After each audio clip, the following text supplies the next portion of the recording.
राम गीता। पुराण इतिहास ग्रंथों में कई राम गीताएं पाई जाती हैं। प्रत्येक में वक्ता भगवान श्री राम ही हैं, परंतु श्रोता तथा प्रतिपाद्य विषय भिन्न भिन्न हैं। अध्यात्म रामायण के उत्तरकांड के पंचम सर्ग के रूप में एक राम गीता प्राप्त होती है। सीता वनवास प्रसंग के अनंतर एक बार जब लक्ष्मण जी ने भगवान श्री रामचंद्र जी से अज्ञान रूपी सागर को पार कराने वाले ज्ञान उपदेश देने की प्रार्थना की, तब श्री रघुनाथ जी ने उनको जो उपदेश दिया वही राम गीता कहलाती है। इसमें युक्ति युक्त विवेचन द्वारा आत्मज्ञान को ही विशुद्ध ज्ञान बताकर समस्त इंद्रियों को विषयों से निवृत्त करके आत्म अनुसंधान हेतु प्रेरित किया गया है। विवेच्य सामग्री गूढ़ वेदांतिक होते हुए भी सहज तथा सारगर्भित है। इस राम गीता को यहाँ सानुवाद प्रस्तुत किया जा रहा है। श्री महादेव उवाच। किसी दिन भगवान राम, जिनके चरण कमलों की सेवा साक्षात श्री लक्ष्मी जी करती हैं, एकांत में बैठे हुए थे। उस समय शुद्ध विचार वाले लक्ष्मण जी ने उनके पास जाकर उन्हें भक्ति पूर्वक प्रणाम कर अति विनीत भाव से कहा,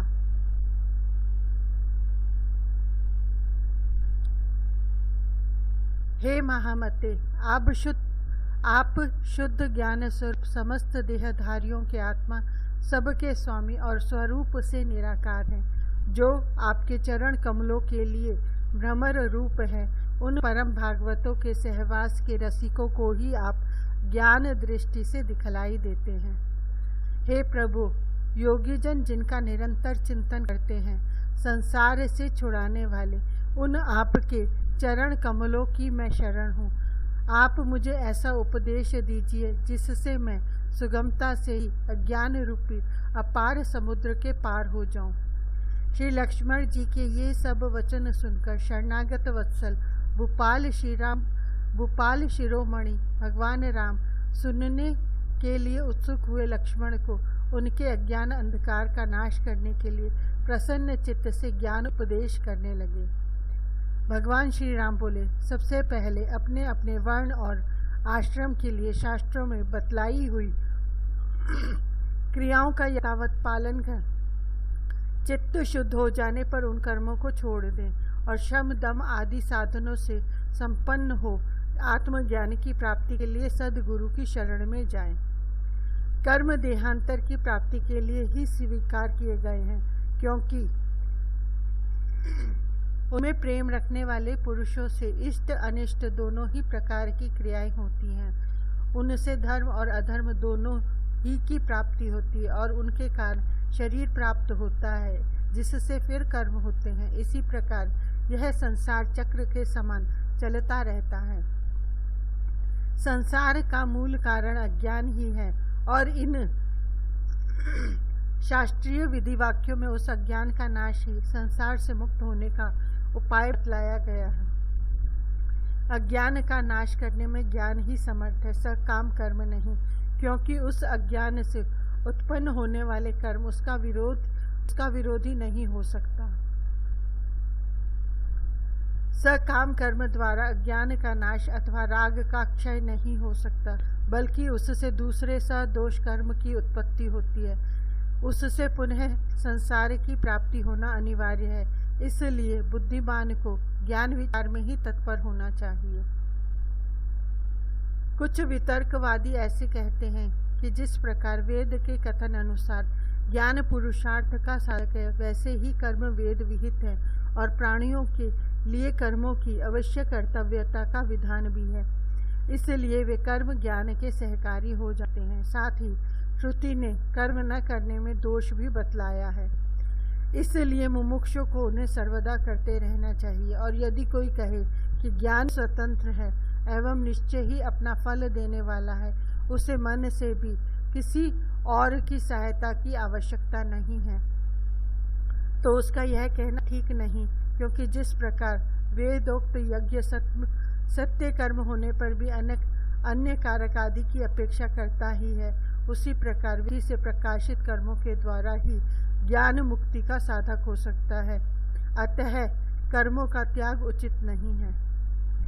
सिद्धांती ऐसा जो कोई कुतर्की कहते हैं, उनके कथन में प्रत्यक्ष विरोध होने के कारण वह ठीक नहीं है, क्योंकि कर्म देह अभिमान से होता है और ज्ञान अहंकार के नाश होने पर सिद्ध होता है। वेदांत वाक्यों का विचार करते करते विशुद्ध विज्ञान के प्रकाश से उद्भासित जो चरम आत्मवृत्ति होती है, उसी को विद्या आत्मज्ञान कहते हैं। इसके अतिरिक्त कर्म संपूर्ण कारक आदि की सहायता से होता है, किंतु विद्या समस्त कारक आदि का अनित्यत्व की भावना द्वारा नाश कर देती है।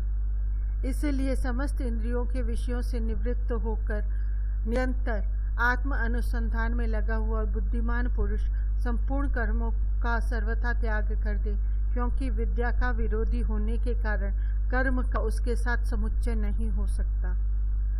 जब तक माया से मोहित रहने के कारण मनुष्य का शरीर आदि में आत्मभाव है, तभी तक उसे वैदिक कर्म अनुष्ठान कर्तव्य है। नेति नेति आदि वाक्यों से संपूर्ण अनात्म वस्तुओं का निषेध करके अपने परमात्मा स्वरूप को जान लेने पर फिर उसे समस्त कर्मों को छोड़ देना चाहिए। जिस समय परमात्मा और जीवात्मा के भेद को दूर करने वाला प्रकाशमय ज्ञान अंतःकरण में स्पष्टतया भासित होने लगता है, उसी समय आत्मा के लिए संसार प्राप्ति की कारण माया अनायास ही कारक आदि के सहित लीन हो जाती है। श्रुति प्रमाण से उसके नष्ट कर दिए जाने पर फिर वह अपना कार्य करने में समर्थ भी इस प्रकार हो सकेगी, क्योंकि परमार्थ तत्व एकमात्र ज्ञान स्वरूप निर्मल और अद्वितीय है। अतः बोध हो जाने पर फिर अविद्या उत्पन्न नहीं होगी। जब एक बार नष्ट हो जाने पर अविद्या का फिर जन्म ही नहीं होता, तो बोधवान को मैं इस कर्म का करता हूँ ऐसी बुद्धि कैसे हो सकती है। इसलिए ज्ञान स्वतंत्र है, उसे जीव के मोक्ष के लिए किसी और कर्म आदि की अपेक्षा नहीं है, वह स्वयं अकेला ही उसके लिए समर्थ है। इसके सिवा तैत्तिरीय शाखा की प्रथम प्रसिद्ध श्रुति भी आग्रहपूर्वक स्पष्ट इसके सिवा तैत्तिरीय शाखा की प्रसिद्ध श्रुति भी आग्रहपूर्वक स्पष्ट कहती है कि समस्त कर्मों का त्याग करना ही अच्छा है, तथा एतावत इत्यादि वाजसनेयी शाखा की श्रुति भी कहती है कि मोक्ष का साधन ज्ञान ही है, कर्म नहीं। और जो तुमने जो ज्ञान की समानता में यज्ञ आदि का दृष्टांत दिया, सो ठीक नहीं है, क्योंकि उन दोनों के फल अलग अलग हैं। इसके अतिरिक्त यज्ञ तो होता ऋत्विक यजमान आदि बहुत से कारकों से सिद्ध होता है, और ज्ञान इससे विपरीत है, अर्थात वह कारक आदि से साध्य नहीं है। कर्म के त्याग करने से मैं अवश्य प्रायश्चित भागी होऊंगा, ऐसी अनात्म बुद्धि अज्ञानियों को हुआ करती है, तत्वज्ञानी को नहीं। इसलिए विकार रहित चित्त वाले बोधवान पुरुष को विहित कर्मों का भी विधि पूर्वक त्याग कर देना चाहिए। फिर शुद्ध चित्त होकर श्रद्धा पूर्वक गुरु की कृपा से तत्वमसि इस महावाक्य के द्वारा परमात्मा और जीवात्मा की एकता जानकर सुमेरु के समान निश्चल एवं सुखी हो जाए। यह नियम ही है कि प्रत्येक वाक्य का अर्थ जानने में पहले उसके पदों के अर्थ का ज्ञान ही कारण है। इस तत्वमसि महावाक्य के तत् और त्वम पद क्रम से परमात्मा और जीवात्मा के वाचक है, और असि उन दोनों की एकता करता है। इन दोनों जीवात्मा और परमात्मा में जीवात्मा प्रत्यक अंतःकरण का साक्षी है और परमात्मा परोक्ष इंद्रिय अतीत है। इस वाच्यार्थ रूप विरोध को छोड़कर और लक्षण आवृत्ति से लक्षित उनकी शुद्ध चेतनता को ग्रहण कर उसे ही अपनी आत्मा जाने और इस प्रकार एक ही भाव से स्थित हो। इन तत्व और त्वम पदों में एक रूप होने के कारण जहती लक्षणा नहीं हो सकती, और परस्पर विरोध होने का कारण अजहल लक्षणा भी नहीं हो सकती। इसलिए सो अयम यह वही है। इन दोनों पदों के अर्थ की भांति इन तत्व और त्वम पदों में भी भाग त्याग लक्षणा ही निर्दोषता से हो सकती है। पृथ्वी आदि पंचीकृत भूतों से उत्पन्न हुए सुख दुख आदि कर्म भोगों के आश्रय और पूर्वोपार्जित कर्म फल से प्राप्त होने वाले इस मायामय आदि अंतवान शरीर को विज्ञजन आत्मा की स्थूल उपाधि मानते हैं और मन बुद्धि 10 इंद्रियां तथा 5 प्राण इन 17 अंगों से युक्त और अपंचीकृत भूतों से उत्पन्न हुए सूक्ष्म शरीर को जो भोक्ता के सुख दुख आदि अनुभव का साधन है आत्मा का दूसरा देह मानते हैं। इनके अतिरिक्त अनादि और अनिर्वाच्य मायामय कारण शरीर ही जीव का तीसरा देह है। इस प्रकार उपाधि भेद से सर्वथा पृथक स्थित अपने आत्म रूप को क्रमशः उपाधियों का बाध करते हुए अपने हृदय में निश्चय करें। स्फटिक मणि के समान यह आत्मा भी अन्नमय आदि भिन्न भिन्न कोशों में उनके संग से उन्हीं के आकार का भासने लगता है, किंतु इसका भली प्रकार विचार करने से यह अद्वितीय होने के कारण असंग रूप और अजन्मा निश्चित होता है। त्रिगुणात्मिकता बुद्धि की ही स्वप्न जागृत और सुषुप्ति भेद से 3 प्रकार की वृत्तियां दिखाई देती हैं, किंतु इन 3 वृत्तियों में से प्रत्येक का एक दूसरी में व्यभिचार होने के कारण ये तीनों ही एकमात्र कल्याण स्वरूप नित्य पर ब्रह्म में मिथ्या है, अर्थात उसमें इन वृत्तियों का सर्वथा अभाव है। बुद्धि की वृत्ति ही देह इंद्रिय प्राण मन और चेतन आत्मा के संघात रूप से निरंतर परिवर्तित होती रहती है। यह वृत्ति तमोगुण से उत्पन्न होने वाली ज्ञान होने के कारण अज्ञान रूप है और जब तक यह रहती है तब तक ही संसार में जन्म होता रहता है। बुद्धि की वृत्ति देह इंद्रिय प्राण मन और चेतन आत्मा के संघात रूप से निरंतर परिवर्तित होती रहती है। यह वृत्ति तमोगुण से उत्पन्न होने वाली होने के कारण अज्ञान रूपा है और जब तक यह रहती है तब तक ही संसार में जन्म होता रहता है। नेति नेति आदि श्रुति प्रमाण से निखिल संसार का बाध करके और हृदय में चिद घना अमृत का आस्वादन करके संपूर्ण जगत को उसके सार रूप सत्य ब्रह्म को ग्रहण करके त्याग दें, जैसे नारियल के जल को पीकर मनुष्य उसे फेंक देते हैं। आत्मा न कभी मरता है न जन्मता है, वह न कभी क्षीण होता है और न बढ़ता ही है। वह पुरातन संपूर्ण विशेषणों से रहित सुख स्वरूप स्वयं प्रकाश सर्वगत और अद्वितीय है।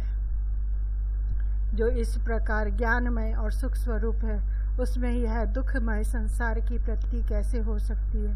यह तो अध्यास के कारण अज्ञान से ही दिखाई दे रहा है। ज्ञान से तो यह एक क्षण में ही लीन हो जाता है, क्योंकि ज्ञान और अज्ञान का परस्पर विरोध है। ब्रह्म से जो अन्य में अन्य की प्रतीति होती है उसी को विद्वानों ने अध्यास कहा है। जिस प्रकार असर्प रूप रज्जु आदि में सर्प की प्रतीति होती है, उसी प्रकार ईश्वर में संसार की प्रतीति हो रही है। जो विकल्प और माया से रहित है उस सब के कारण निरामय अद्वितीय और चित्त स्वरूप परमात्मा ब्रह्म में पहले इस अहंकार रूप अध्यास की ही कल्पना होती है। सबके साक्षी आत्मा में इच्छा अनिच्छा राग द्वेष और सुख दुख आदि रूप बुद्धि की वृत्तियां ही जन्म मरण रूप संसार की कारण है, क्योंकि सुषुप्ति में इनका अभाव हो जाने पर हमें आत्मा का सुख रूप से भान होता है। अनादि अविद्या से उत्पन्न हुई बुद्धि में प्रतिबिंबित यह चेतन का प्रकाश ही जीव कहलाता है। बुद्धि के साक्षी रूप से आत्मा उससे पृथक है, वह पर आत्मा तो बुद्धि से अपरिच्छिन्न है। अग्नि से तपे हुए लोहे के समान चिदाभास साक्षी आत्मा तथा बुद्धि के एकत्र रहने से परस्पर अन्योन्याध्यास होने के कारण क्रमशः उनकी चेतनता और जड़ता प्रतीत होती है। अर्थात जिस प्रकार अग्नि से तपे हुए लोह पिंड में अग्नि और लोहे का तादात्म्य हो जाने से लोहे का आकार अग्नि में और अग्नि की उष्णता लोहे में दिखाई देने लगती है, उसी प्रकार बुद्धि और आत्मा का तादात्म्य हो जाने से आत्मा की चेतनता बुद्धि आदि में और बुद्धि आदि की जड़ता आत्मा में प्रतीत होने लगती है। इसलिए अध्यासवश बुद्धि से लेकर शरीर पर्यंत अनात्म वस्तुओं को ही आत्मा मानने लगते हैं। गुरु के समीप रहने से और वेद वाक्यों से आत्मज्ञान का अनुभव होने पर अपने हृदयस्थ उपाधि रहित आत्मा का साक्षात्कार करके आत्मा रूप से प्रतीत होने वाले देह आदि संपूर्ण जड़ पदार्थों का त्याग कर देना चाहिए। मैं प्रकाश स्वरूप अजन्मा, अद्वितीय, निरंतर, भासमान, अत्यंत निर्मल, विशुद्ध, विज्ञान घन, निरामय, क्रिया रहित और एकमात्र आनंद स्वरूप हूँ। मैं सदा ही मुक्त, अचिंत्य शक्ति, अतीन्द्रिय, ज्ञान स्वरूप, अविकृत रूप और अनंत पार हूँ। वेदवादी पंडित जन अहर्निश मेरा हृदय में चिंतन करते हैं। इस प्रकार सदा आत्मा का अखंड वृत्ति से चिंतन करने वाले पुरुष के अंतःकरण में उत्पन्न हुई विशुद्ध भावना तुरंत ही कारक आदि के सहित अविद्या का नाश कर देती है। जिस प्रकार नियम अनुसार सेवन की हुई औषधि रोग को नष्ट कर डालती है। आत्मचिंतन करने वाले पुरुष को चाहिए कि एकांत देश में इंद्रियों को उनके विषयों से हटाकर और अंतःकरण को अपने अधीन करके बैठे और आत्मा में स्थित होकर और किसी साधना का आश्रय न लेकर शुद्ध चित्त हुआ केवल ज्ञान दृष्टि द्वारा एक आत्मा की ही भावना करें। यह विश्व परमात्मा स्वरूप है ऐसा समझकर इसे सबके कारण रूप आत्मा में लीन करे। इस प्रकार जो पूर्ण चिदानंद स्वरूप से स्थित हो जाता है उसे बाह्य अथवा आंतरिक किसी भी वस्तु का ज्ञान नहीं रहता। समाधि प्राप्त होने से पूर्व ऐसा चिंतन करे कि संपूर्ण चराचर जगत केवल ओंकार मात्र है। यह संसार वाच्य है और ओंकार इसका वाचक है। अज्ञान के कारण ही इसकी प्रतीति होती है। ज्ञान होने पर इसका कुछ भी नहीं रहता। ओमकार में अ, उ और म ये तीन वर्ण हैं। इनमें से अकार विश्व जागृत के अभिमानी का वाचक है। उकार तेजस स्वप्न का अभिमानी कहलाता है और म का प्राज्ञ सुषुप्ति के अभिमानी को कहते हैं। यह व्यवस्था समाधि लाभ से पहले की है। तत्व दृष्टि से ऐसा कोई भेद नहीं है। नाना प्रकार से स्थित अकार रूप विश्व पुरुष को उकार में लीन करे और ओंकार के द्वितीय वर्ण तेजस रूप उकार को उसके अंतिम वर्ण मकार में लीन करे। फिर कारण आत्मा प्राज्ञ रूप मकार को भी चिदघन रूप परमात्मा में लीन करे और ऐसी भावना करें कि वह नित्य विज्ञान स्वरूप उबातिरहीन निर्मल पर ब्रह्म मैं ही हूँ। इस प्रकार निरंतर परमात्मा भावना करते करते जो आत्म आनंद में मग्न हो गया है तथा जिसे संपूर्ण दृश्य प्रपंच विस्मृत हो गया है वह नित्य आत्म आनंद का अनुभव करने वाले जीवन मुक्त योगी निस्तरंग समुद्र के समान साक्षात मुक्त स्वरूप हो जाता है। इस प्रकार जो निरंतर समाधि योग का अभ्यास करता है, जिसके संपूर्ण इंद्रिय गोचर विषय निवृत्त हो गए हैं तथा जिसने काम क्रोध आदि संपूर्ण शत्रुओं को परास्त कर दिया है, उस छहों इंद्रियों मन और पांचों ज्ञानेंद्रियों को जीतने वाले महात्मा को मेरा निरंतर साक्षात्कार होता है। इस प्रकार अहर्निश आत्मा का ही चिंतन करता हुआ मुनि सर्वदा समस्त बंधनों से मुक्त होकर रहे तथा कर्ता भोक्तापन के अभिमान को छोड़कर प्रारब्ध फल भोगता रहे। इससे वह अंत में साक्षात मुझ ही में लीन हो जाता है। संसार को आदि अंत और मध्य में सब प्रकार का भय और शोक का ही कारण जानकर समस्त वेद विहित कर्मों को त्याग दे तथा संपूर्ण प्राणियों के अंतरात्मा रूप अपने आत्मा का भजन करे। जिस प्रकार समुद्र में जल, दूध में दूध, महाआकाश में घट आकाश आदि और वायु में वायु मिलकर एक हो जाते हैं, उसी प्रकार इस संपूर्ण प्रपंच को अपनी आत्मा के साथ अभिन्न रूप से चिंतन करने से जीव मुझ परमात्मा के साथ अभिन्न भाव से स्थित हो जाता है। यह जो जगत है वह श्रुति युक्ति और प्रमाण से बाधित होने के कारण चंद्र भेद और दिशाओं में होने वाले दिग्भ्रम के समान मिथ्या ही है। ऐसी भावना करता हुआ लोक व्यवहार में स्थित मुनि इसे देखे। जब तक सारा संसार मेरा ही रूप दिखलाई न दे तब तक निरंतर मेरी आराधना करता रहे। जो श्रद्धालु और उत्कट भक्त होता है उसे अपने हृदय में सर्वदा मेरा ही साक्षात्कार होता है। हे प्रिय, संपूर्ण श्रुतियों के सार रूप इस गुप्त रहस्य को मैंने निश्चय करके तुमसे कहा है। जो बुद्धिमान इसका मनन करेगा वह तत्काल समस्त पापों से मुक्त हो जाए। भाई, यह जो कुछ जगत दिखाई देता है वह सब माया है। इसे अपने चित्त से निकालकर मेरी भावना से शुद्ध चित्त और सुखी होकर आनंदपूर्ण और क्लेश शून्य हो जाओ। जो पुरुष अपने चित्त में मुझ गुणातीत निर्गुण का अथवा कभी कभी मेरे सगुण स्वरूप का भी सेवन करता है वह मेरा ही रूप है।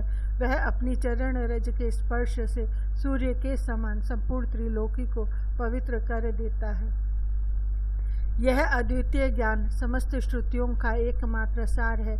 इसे वेदांत वेद भगवत पाद मैंने ही कहा है। जो गुरु भक्ति संपन्न पुरुष इसका श्रद्धा पूर्वक पाठ करेगा उसकी यदि मेरी वचनों में प्रीति होगी तो वह मेरा ही रूप हो जाएगा। इति श्रीमद् अध्यात्म रामायणे उमा महेश्वर संवादे उत्तरकांडे श्री राम गीता संपूर्णा।